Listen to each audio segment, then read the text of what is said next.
You can smell trouble before you see it. My granddad Hank always said. And that morning in Cypress Bend, it smelled like expensive perfume and a warm pie nobody asked for.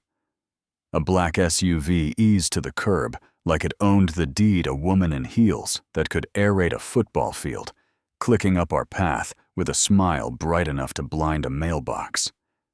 Hank didn't stand. He stayed in his porch chair like a small-town king on a creaky throne, coffee steaming eyes, half-amused power that doesn't need to move to be felt. Mr. Lawson. I'm Victoria Hale, president of the Cypress Bend Lakes HOA. I brought you something, she sang, lifting that pie tin like an offering. Hank nodded once, slow and polite. Ma'am, I don't eat food from folks. I don't know nothing personal. You're welcome to set it down and say your piece. She spread glossy plans on the porch table spa and conference center and private lake access. Said our corner lot was the only clean entrance from the highway. Said 680 grand. Could set my future college and all.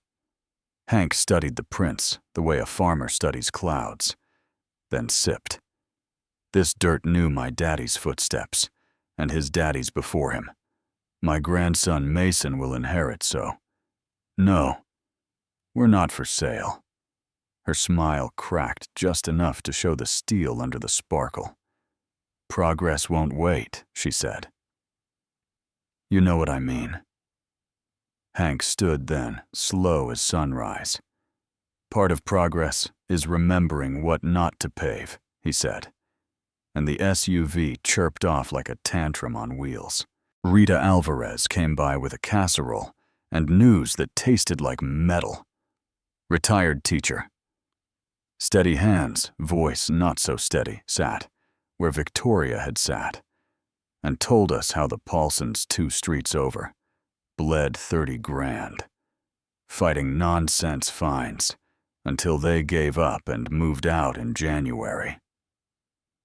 Hank opened a yellow notebook, wrote a line across the top, like he was declaring a new subject, then started logging patrol times, fines, faces, plates. Letters began hitting our box with the rhythm of a bad drumline. Grass 1/4 inch over regulation $300, due in 14 days. Mailbox paint, inconsistent with pallet warning issued. Deck lights improperly shielded fine doubled. Hank would read them like weather deadpan slide. Each sheet into a fattening folder we called the Book of Petty. Then go back to scanning the street like a general counting steps to the ridge. The security SUV rolled like clockwork. 2210-605, a bald eagle logo flexing on the door under the name Anchor Watch. The driver was a square-shouldered guy with the posture of somebody who once wore a uniform and still kept his boots by the door. We learned his name later. Evan Cole. And you could see the fight in his eyes, not with us, with whatever bill waited on his kitchen table. If you want to win a porch war without leaving the porch, you learn your codes faster than they can weaponize theirs. Hank took me to the county office like it was a field trip, and in a lemon cleaner scented drawer, we found a 1972 variance. Lawson Orchard. 8 acres agricultural activity permitted across residential boundaries under a heritage clause. This means we can run a livestock deterrent along the fence if we follow the ag book. Signage posted voltage documented maintenance, Hank said. Not grinning, just dialing the farm supply store like he was ordering lumber. Contractors installed the system by the book. Warning placards every 10 feet, bright yellow lockout at the gate voltage logs. Neat enough to impress a judge. While Hank made notes. Plates times glances.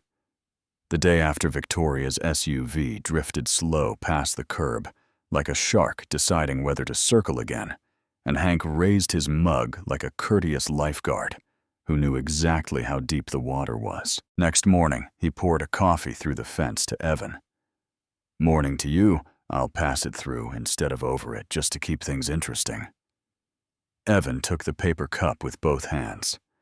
A small pause, like a man choosing between orders and manners. Mr. Lawson. I don't want trouble, he said. Same, Hank answered a question. Is which one of us is paid to find it? They stood there, talking weather and football and the bait shop that closed during the pandemic. But the real conversation ran under the small talk. Hank letting him know we saw him. Evan letting us know he wasn't blind. Inspector Whitaker showed up 3 days later with khakis, a clipboard, and the vibe of a man who wished lunch had come sooner. Victoria tried to wedge herself between his badge and our binder. Emergency complaint, electrified residential fence personnel injured, she announced like she practiced in a mirror. Hank lifted the sleeve with the original variants, the permit, the voltage log. The signage photos offered Whitaker the multimeter with the patience of a Sunday school usher. The inspector tested, checked, nodded, with the reluctant respect of a man who expected a mess and found neat stacks. Compliant under your classification, he said. Victoria didn't argue with him, so much as step around him. Then we'll file under municipal electrical ordinance. City supersedes farm nostalgia. She smiled. Ma'am, that is not how jurisdiction works. Whitaker sighed, and she smiled harder, eyes already calculating delays and detours. 2 weeks in, 10 a.m., the SUV idled dark 2 blocks down. 3 figures came up the easement between Burke's boxwoods, moving like people who had done this kind of thing before. Hank had hung a couple of obvious cameras with blinking red lights, exactly where professionals expect toys, and he had tucked trail cams under the porch and in his rose beds like fox snares. The first 2 men cut power to the obvious angles and painted the lenses the kind of theater that plays well later in photos, and Evan stayed at the gate with tools meant to birth violations. Loosen a panel drip a line by the utility box. Create a problem you can condemn with a straight face. We document. We don't plant, he said, quiet. Grow up. Cole. The other one answered. You want the kid to keep insurance. Get it done. Fingers hit the gate. The line spoke in a clean crack. Someone grunted and dropped back into. Somebody else curses snapped. The night shoes ran loud and messy. In the morning, Hank found a security badge in the grass with Evan's name and a diagonal scratch like a truth trying to get out. Yeah, that happened. It should have ended there. Cameras rolling a fence, certified a family that did homework. But when someone has a key to the courthouse side door, justice turns into a rumor.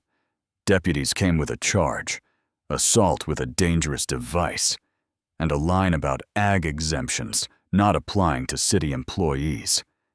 Hank put on his cap like a churchman and went quiet because decent men let the process show itself. The HOA scheduled a special meeting while he sat under buzzing lights notice at 3. Voted 639 folks, 26 to condemn our lot for safety violations and unpaid fines. Rita rang phones like the town was on fire. While I sorted bills at the kitchen table, I found a seizure packet dated 2 weeks before the inspection. Not a draft. Sealed and ready. Just waiting for a pretext. You know what I mean. Here's the twist. Evan had a 12-year-old daughter, Elise, recovering from a blood disorder that blew a crater in their savings, and Anchor Watch's health plan kept her stable.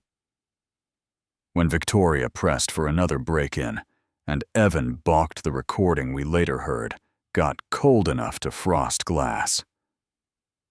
Your child's health is not my problem. Get it done or get replaced.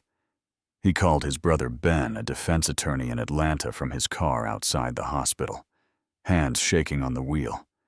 I need to trade information for immunity, he said. and I need to do it now.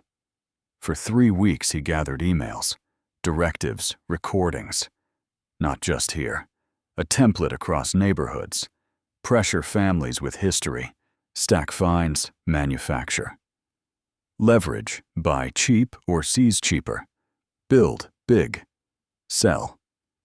Bigger, repeat. Agent Nora Price from the state's Financial Crimes Unit sat on our porch with a legal pad and a face that could spot a liar before the second sentence flipped through our book of petty. And Evan's drive nodded slow. Mail fraud, wire fraud conspiracy, she said. Not promising miracles. Promising process. Judge Maddox tossed Hank's charges like a cheap tent in a thunderstorm told him to rest. Hank came home, touched the fence post like he was shaking hands with an old friend, and whispered. The wind shifted. Rita turned grief into logistics. Kitchen table civics. Potlucks that doubled as strategy phone trees. FOIAs, rides for elders, who were tired of being railroaded, but too polite to ask. I filmed what I could. Patrols, notices, neighbors telling the truth with their hands. And the second cut of that video traveled the way truth travels. Quiet and sticky. Victoria flailed. Canceled Evan's insurance with 2 weeks' notice. Peaky eye idling near Elise's therapy clinic, late calls telling Rita to watch the crosswalk. Hank didn't raise his voice.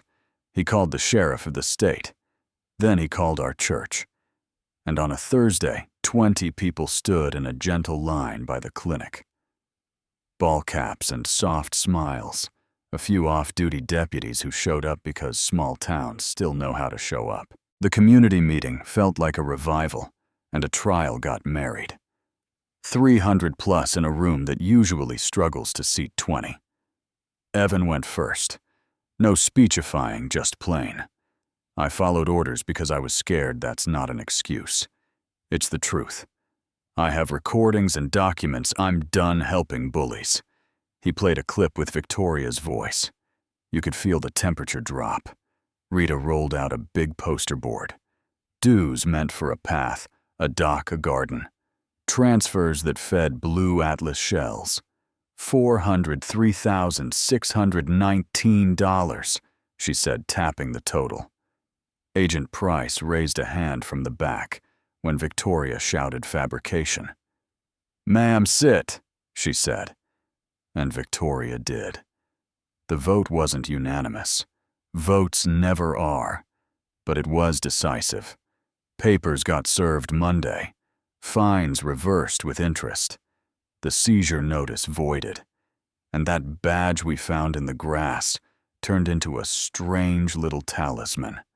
Proof that even at 2:13 a.m., somebody is still accountable to the light. Hank took the hot line down after the case closed and built a gate, carved a simple arch in the garage, hung a sign. Welcome if you are a friend. If you are here to keep walking. People take photos under it now. Kids with popsicles. Couples after evening walks.